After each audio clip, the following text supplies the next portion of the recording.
इस आदमी ने मुझसे धोखे से शादी करी है।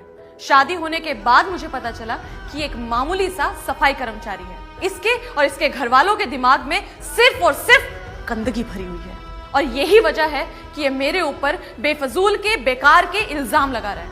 और जज साहब, मैंने फैसला कर लिया है कि अब इसके आगे मैं इस आदमी के साथ नहीं रहना चाहती।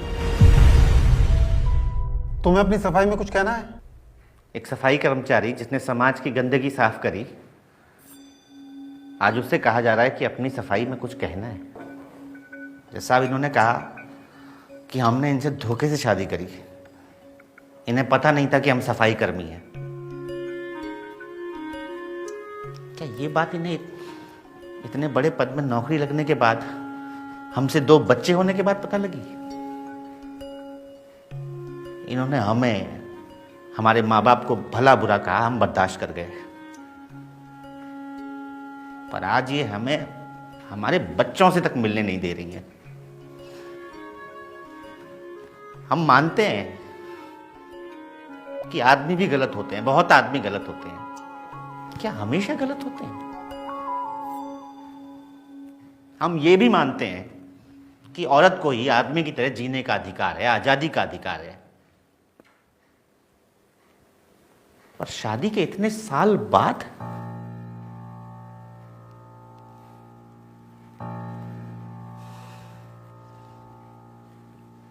कहने को बहुत कुछ है जज साहब, पर बस इतना ही कहेंगे कि हमने एक सपना देखा था, समाज से एक और गंदगी साफ करने का। और वो सपना ये था कि अक्सर लड़की की शादी के बाद ससुराल में उसको बेटी नहीं बहू समझा जाता है। बहू जिसका काम होता है चूल्हा चौका करना, सास ससुर की देखभाल करना, पति की देखभाल करना, बच्चों की देखभाल करना। हमने उससे कहीं आगे आकर अपनी पत्नी को पढ़ाना चुना। इसमें हमारा लालच था हमारा लालच। और लालच ये था कि हम चाहते थे कि अगर हमारे बच्चों की माँ पढ़ी लिखी होगी तो हमारे बच्चों का भविष्य और उज्जवल होगा, हमारे साथ समाज में कंधे से कंधा मिलाकर चलेगी। पर हम भूल गए साहब, एक बड़ा अधिकारी सफाई कर्मी के साथ कंधे से कंधा मिलाकर नहीं चलता।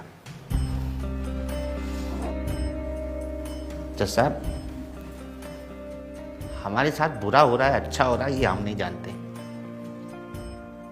लेकिन हम इतना जानते हैं कि हमारे देश में बहुत सारी पत्नियों के साथ बुरा होने वाला है। अगर आज इसमें कुछ सोचा नहीं गया ना, तो कल पति अपनी पत्नियों को आगे पढ़ाने के लिए सोचेंगे जज साहब।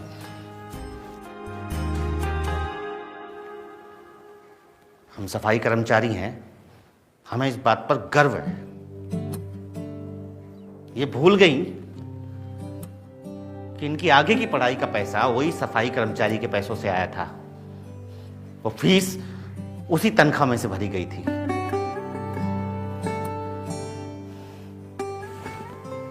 उस पैसे में गंदगी नहीं थी जज साहब, इनके दिल में मैल था। और हम पूरा शहर साफ करते रहे, मगर इनके दिल का मैल साफ नहीं कर पाए।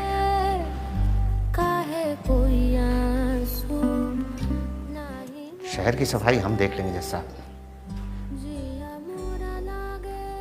दिलों के इस मैल की सफाई आपको करनी होगी, वरना बहुत सारी औरतें अपने अधिकार से वंचित हो जाएंगी जज साहब। काहे कोई आंसू